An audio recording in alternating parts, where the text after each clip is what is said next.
본문 41절을 보면은 초막절에 대해서 이야기를 하시면서 이를 지킬지니라 라고 말을 하고 있습니다. 그래서 이스라엘 백성들에게는요, 매년 지켜야 할 절기들이 꼭 있었습니다. 이것을 하나님은 율법으로 정하셨습니다. 율법이기 때문에 반드시 지켜야 한다라는 것입니다. 그래서 7대 절기가 있어요. 유월절, 무교절, 초실절, 칠칠절, 나팔절, 속죄, 초막절이 7대 절기입니다. 그리고 특히 이 중에는 세 가지는 꼭 성전에 가서, 예루살렘 성전에 올라가서 절기를 지켜야 할 것이 있었습니다. 그러니 7개의 절기 가운데서 어떻게? 이거는 꼭 여호와 앞에 얼굴을 보여야 돼요. 그 성전에서 얼굴을 보여야 되는 절기이기 때문에 빠져서는 안 될 절기죠. 유월절과 칠칠절과 초막절입니다. 그런데요, 이 이스라엘의 절기를 자세히 들여다보면요, 봄에는 보리와 밀을 추수한 것에 대한 감사 절기가 있고, 가을에는 포도와 무화과, 올리브, 석류, 대추, 야자와 같은 과일을 추수한 것에 대한 감사로 이루어져 있습니다. 그러므로 봄과 가을에 그 추수에 대한 감사 속에서 유월절 무교절이 있고 또 나팔절과 속죄일이 있다는 것입니다. 이런 점에서 이스라엘 백성들은 무엇을 항상 기억하도록 되어 있습니까? 1년 동안, 그 한 해 동안 하나님이 이스라엘에게 베푸신 은혜를 늘 감사하며 살아가도록 한 것이 뭡니까? 절기라는 것입니다. 유월절은 이스라엘 백성들이 애굽에서 해방된 것을 기념하는 절기이고, 무교절은 유월절 다음 7일 동안 누룩 없는 빵을 먹으며 지키는 절기입니다. 유월절과 무교절 모두 이스라엘이 애굽에서, 이집트에서 종살이 하다가 해방되어서 하나님의 백성이 된 것을 기념하며 감사하는 절기입니다. 추수감사는 아니지만 하나님의 구원에 대하여 감사하는 절기죠. 그런 후에 봄이 되면요, 이 첫 곡식인 보리를 추수합니다. 그의 첫 열매를 바치기 때문에 초실, 첫 열매, 그래서 초실절이라고 부릅니다. 그리고 이 초실절에서부터 7번의 안식, 즉 7주가 지나가게 되면은 어떻게 됩니까? 77, 그죠? 49죠. 그래서 49일이 지나서 50일째가 딱 되면 어떻게 해요? 7절이라고 불러요.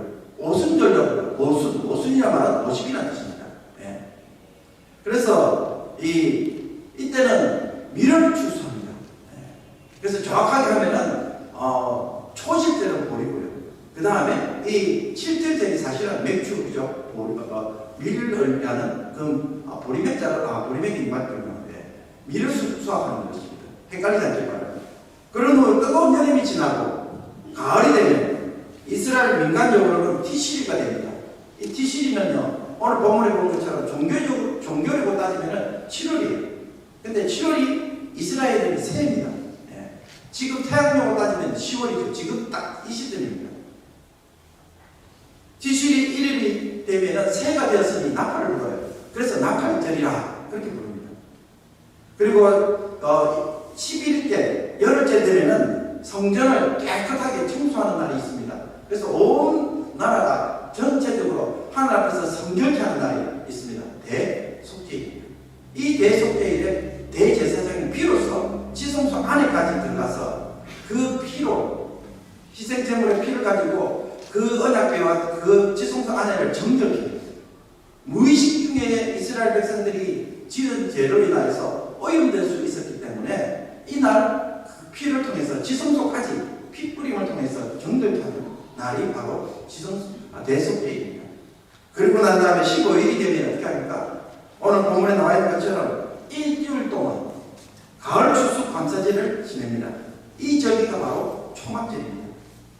가을에 추수한 과일들을 창고에 저장한다고 해서 수장한다고 해서 수장절이라 그렇게 부르기도 합니다.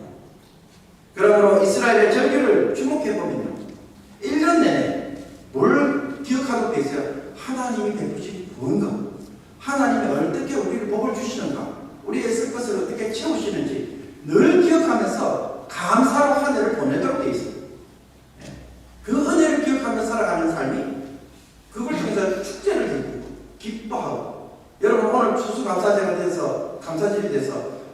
음식도 있으니까 기분이 좀 좋지 않습니까?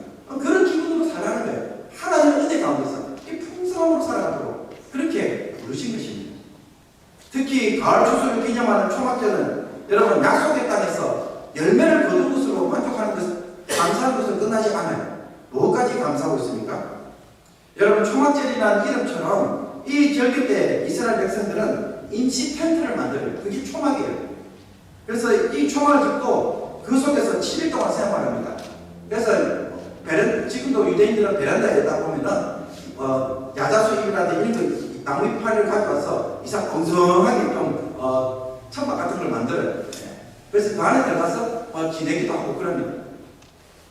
왜 하나님은 이스라엘 백성들에게 이 추수감사절에 초막을 짓고 지키도록 했을까요? 이스라엘 백성들이 광야를 지날 때 광야에서도 초막을 짓고 살아갈 수 있도록 하셨다라는 것을 기념하며 감사하기 위함입니다. 여러분 광야에서 초막을 짓는다는 것은요 무슨 뜻일까요? 집도 없이 나그네처럼 이리저리 또 돌아다니면서 이슬을 맞고 살아가는 것이 아니다라는 것입니다. 다른 말로 하면요 이동을 해야 했기 때문에 임시 거처인 초막을 지내서 뿐이고 실제로는 광야에서도 뭘 해주십니까? 하나님이 집을 지어서 살 수 있게 해 주셨다는 거예요. 하나님이 그들의 장막이 되어 주신 거예요. 여러분 광야에서 그 허벌판 아무것도 없고 짐승들이 달려드는 곳에 집을 지어 주셨다는 겁니까? 모두 지어 주신 거예요. 집이 있으면 얼마나 든든한 거죠? 쉴 곳이 있다. 하나님이 초막을 지어 주셨다는 거예요. 그 집을 지어 주셨다는 것이죠. 그러므로 초막절은 풍성한 과일을 추수한 것에 대하여 크게 즐거워할 뿐만 아니라 무엇도 즐거워하도록 되어 있습니까? 광야 같은 인생에서 하나님이 초막을 짓도록 보호하시고 인도해 주신 그 하나님의 은혜에 대해서 함께 그것을 기억하고 감사하도록 한 것입니다. 그러니 우리가 추수감사절을 지킬 때에 주목해야 할 것도 바로 이것입니다. 추수의 기쁨에만 초점을 맞출 것이 아니라 모두요 광야 같은 우리 인생에 하나님이 보호해 주시고 어디로 가야 할지 모를 때에 그 허벌판에서 집에 거하게 하시고 갈 길을 인도해 주신다는 것입니다. 이것을 기억하고 기념하는 것이 바로 초막절이고 추수감사주일의 의미인 것입니다. 그래서 우리가 초막절과 추수감사절이 겹치는 이유가 바로 몇 개 있습니다. 43절에서 하나님은 분명하게 말씀합니다. 이는 내가 이스라엘 자손을 애굽 땅에서 인도하여 내던 때에 초막에 거하게 한 줄을 너희 대대로 알게 함이니라. 하나님이 이스라엘 자손들을 어떻게 지키시고 보호하셨는지 모든 자손들로 하여 반드시 기억하도록 하기 위해서 어떻게 초막절을 지키라는 거죠. 하나님이 너희들에게 이와 같은 큰 은혜를 베풀었으니 이것은 어떻게 해요? 망각해도 되는 것입니까? 아닙니다. 반드시 기억해야 되는 거예요. 그렇다면 이 초막절을 지키는 것은 단지 과거에 있었던 일을 기억하고 기념하고 감사하는 것이 주목적일까요? 과거 해상용인가요? 아니 하나님 그것은 이스라엘 백성들에게 있었던 사건이고 오늘날 우리들에게 그 일들이 일어나지 않는데 굳이 우리까지 이 초막절, 이 추수감사주의를 지킬 이유가 있나요? 그런 생각이 들지 않습니까? 그런데 여러분 보십시오. 대대로 지킬지라고 했습니다. 그러면 자손들도 다 지켜야 되는 거예요. 여러분 자손들도 이것을 기념하고 지키라는 것은 무엇을 의미하는 것입니까? 조상들뿐만 아니라 자손들에게도 하나님이 그렇게 해 주실 것이라는 하나님의 약속이자 증거로 삼으라는 것입니다. 그게 없다면 지킬 이유가 없죠. 과거에 그렇게 하셨던 하나님, 그걸 우리가 고백할 때마다 하나님이 그렇게 해주시겠다. 이 증거예요. 약속이에요. 그러니 절기를 통해서 하나님이 주시는 일종의 보증서들이죠. 하나님의 인도하심에 순종한다면 너희들도 이와 같이 광야에서 어떻게 초막을 지켜 해줄 것이니 하나님과 맺은 언약에 신식하라는 것입니다. 이 목적으로 절기를 지키라는, 그러면 어떻게 하나님이 동일하게 자기 자손들에게 계속 그와 같이 이 절기의 은혜를 누리도록 하십니다. 그러니까 이스라엘 절기는 과거 사건에 대한 단순한 기념식이 아니에요. 미래에 대한 약속이자 보증이고 하나님의 맹세입니다. 그렇게 하셨으니 하나님 우리에게도 해주세요. 사실 일종의 요구예요. 하나님 나도 해주셔야 돼요. 여러분 절기 준수를 믿음으로 고백할 때 하나님도 그 절기가 과거 조상들의 것이 아니라 지금도 그리고 앞으로도 우리의 것이 되도록 해주시겠다고 하는 것을 우리가 하나님 앞에서 요구하는 내용입니다. 그러니 얼마나 귀한 것입니까? 우리가 매년 농사도 짓지 않는데도 절기를 지키는 이유가 바로 여기에 있습니다. 이 절기를 믿음으로 기념하며 지킬 때 하나님도 동일하게 그와 같이 응답해 주기 때문에 지키는 거예요. 혹 여러분에게 과거 이스라엘 백성들이 누렸던 그 초막절의 은혜가 혹 안 필요하신 분이 계십니까? 우리에게도 그 은혜가 필요해요. 그죠? 광야 같은 인생길에 어디로 가야 될지, 그죠? 짐승들이 달려들고 아무것도 없는 그 모래바람 속에서 집이 있으면 얼마나 든든합니까? 그 집이 필요 없으신 분들 계십니까? 다 필요하거든요. 근데 그 은혜를 누가 누리느냐? 절기를 지키고 그 하나님의 은혜를 기억하고 기념하며 그것을 고백하는 사람에게 하나님이 그와 같이 동일하게 해주시겠다라는 것입니다. 그러니 이 절기는 뭡니까? 의무입니까? 아니면 권리입니까? 의무인 동시에 권리죠. 그걸 통해서 우리도 하나님 능히 해주세요. 하나님께 호소하는 것입니다. 가끔 우리는 절기나 신앙 고백 같은 것을 반복적으로 하면은 종종 그런 생각을 해요. 이거 맨날 똑같은 거 반복적으로 하는 거 너무 형식적인 게 아닌가? 이 형식적인 것을 굳이 우리가 계속 할 필요가 있는가? 그런 생각이 종종 들 때 있습니다. 여러분, 절기나 신앙 고백 같은 것을 형식적으로 만드는 것은요, 절기와 신앙 고백이 아닙니다. 그게 형식적으로 만드는 것이 아니에요. 그것을 지키고 고백하는 사람이 형식적으로 만들기 때문에 형식적으로 되는 것입니다. 여러분, 새벽 기도 때 되면은 우리가 그 새벽 기도 순서를 보면 항상 신앙 고백으로 시작해요. 전능하사 천지를 만드신 하나님 아버지를 내가 믿어. 그렇게 시작해요. 그런데 매일 아침 새벽에 올 때마다 똑같은 걸 해요. 그럴 때마다 저도 그런 생각이 들어요. 이 똑같은 것을 내가 고백할 필요가 있을까? 왜요? 나는 목사이잖아요. 그러면 난 이미 성삼위 하나님을 다 믿고 있어요. 하나님 천지를 만드신 거 믿고 있고 예수님이 나를 구원하신 것도 믿고 성령이 살아 역사하시고 구원하신 거 다 믿어요. 그런데 어제도 고백하고 오늘도 고백하고 또 매일 똑같은 걸 반복할 필요가 있을까? 교회도 잘 다니고 있는데 여러분 그 필요성이 없을 때가 있어요. 한 번쯤 안 해도 되지 않을까? 믿고 있으면 안 해도 되지 않을까? 혹 그런 생각 안 드십니까? 내 하나님 앞에서 늘 감사하고 살고 또 11조도 내고 있는데 굳이 또 하나님 앞에서 매년 똑같은 걸 지킬 필요가 있을까? 여러분 마태복음 16장을 보면 예수님이 가이사라 빌립보 마을을 지나가실 때에 제자들에게 이런 질문을 하신 적이 있습니다. 너희는 나를 누구라 하느냐? 그때 베드로가 뭐라고 고백합니까? 주는 그리스도시요 살아계신 하나님의 아들이십니다 라고 고백을 합니다. 그 말을 듣자 예수님이 어떻게 반응하십니까? 첫 마디가 이거예요. 시몬아 내가 복이 있도다 라고 선언합니다. 많은 사람이 있는 자리에서 예수님이 누구이신지를 고백할 때 예수님은 그 베드로에게 뭘 선포하셨어요? 복을 선포하셨어요. 너 복이 있도다. 복 받을 자입니다. 우리가 보기에는 습관적으로 하는 신앙 고백처럼 보이지만 그러나 사람들 앞에서 오늘도 어제처럼 오늘도 또 앞으로도 어떻게 변함없이 하나님 누구신지 예수 그리스도가 어떤 분이신지 고백하고 믿는다고 그것을 사람들 앞에서 인정하게 될 때 주님은 어떻게 어떻게 하시는 것입니까?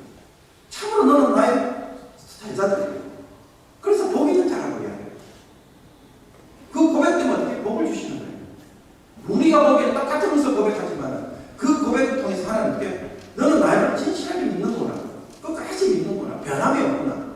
계속 그 이야기를 하시는 거예요. 그러면 이렇게 복 받을 사람들은 주실 수밖에 없는 사람이 되는 것이죠. 그런데 나는 자꾸 그게 형식이라고 하나님은 형식적이 아니에요. 사람들 앞에서 항상 오늘도 변함없이 그죠?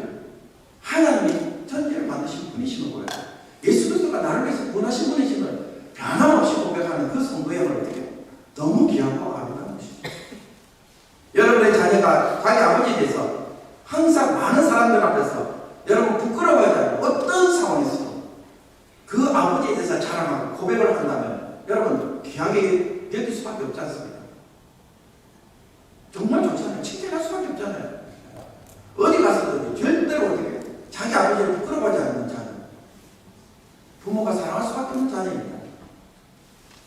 그러니 성도가 매년 추수감사절을 지킨다는 것은 어떤 뜻이겠습니까?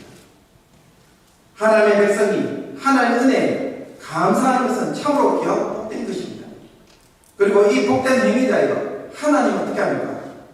이스라엘에게 행하신 것처럼 지금도 주의 백성들에게 해주실 것을 약속해 주시는 것입니다. 하나님의 복이 선포되도록 하는 행위인 것입니다. 그러니 얼마나 귀한 일입니까? 모든 삶 가운데서 이 모든 것들이 하나님께서 행하신 것을 우리가 이 땅에서 선포하고 또 그것을 많은 이들에게 공포할 때 그죠? 하나님의 이름이 드러나는 것입니다. 그러면 그 하나님께요 그 고백 그대로 우리들의 삶 가운데서도 인생의 초막절이 될 수 있도록 우리 가운데 계속 일하시는 것입니다. 그 고백이 선포되고 그 약속이 다시 확정되고 그죠?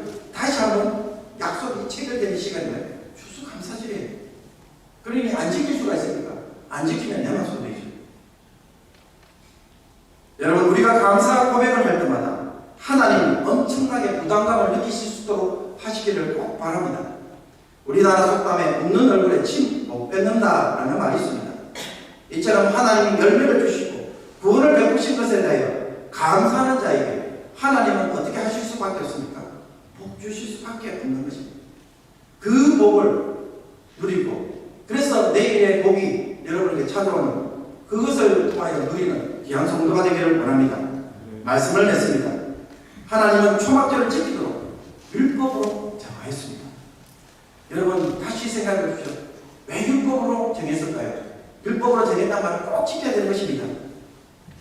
그렇게 함으로써 어떻게 하나님은 우리가 그것을 통하여 복받도록 하기 위함입니다. 그 지키는 믿음을 통하여 그 고백하는 믿음을 통하여 하나님이 자기 백성이기 때문에 초막절을 그 초막절의 은혜를 하나님께서 지켜주시기 위한 것입니다.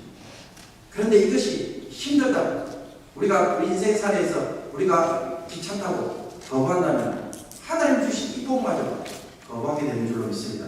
그러니 하나님이 앞으로 그렇게 해주실 것을 맹세하시는 이 절기를 주님 앞에서 잘 지키고 또 감사하면서 여러분의 또 내년에 맞을 때까지 하나님의 복이 늘 함께 하시길 주님의 이름으로 축복합니다. 기도드리겠습니다. 하나님 아버지 추수감사절을 맞이하여 주의 백성들이 한 해를 되돌아보게 하여 주옵소서. 지금까지 또 이 자리에 이르게 된 것이 아버지 하나님의 은혜인 것을 기억하게 하여 주셔서 주의 백성들로 하여금 아버지 하나님 앞에서 감사를 고백할 뿐만 아니라 또 이 절기를 매년 신실하게 지킴으로 또 하나님의 이름을 선포하고 하나님의 은혜를 선포함으로 우리 하나님께서 또 아버지 하나님의 남은 인생의 기간 가운데서도 지켜주실 것을 아버지 하나님 누리고 또 하나님 앞에서 경광으로 아버지 체험하는 귀한 성도들 되게 하여 주시옵소서. 그래서 우리 가운데 핍절한 자가 없게 해주시고 어려움에 처한 자가 없게 해주시고 반드시 일으켜 세우시고 아버지 세상 사람들에게 아버지 하나님의 영광을 누리는 주의 백성들로 세워지게 하여 주셔서 아버지 하나님 앞에서 어느 누구도 낙심하는 자가 없게 해주시고 항상 주 안에서 소망을 품고 기도하게 하여 주시옵소서.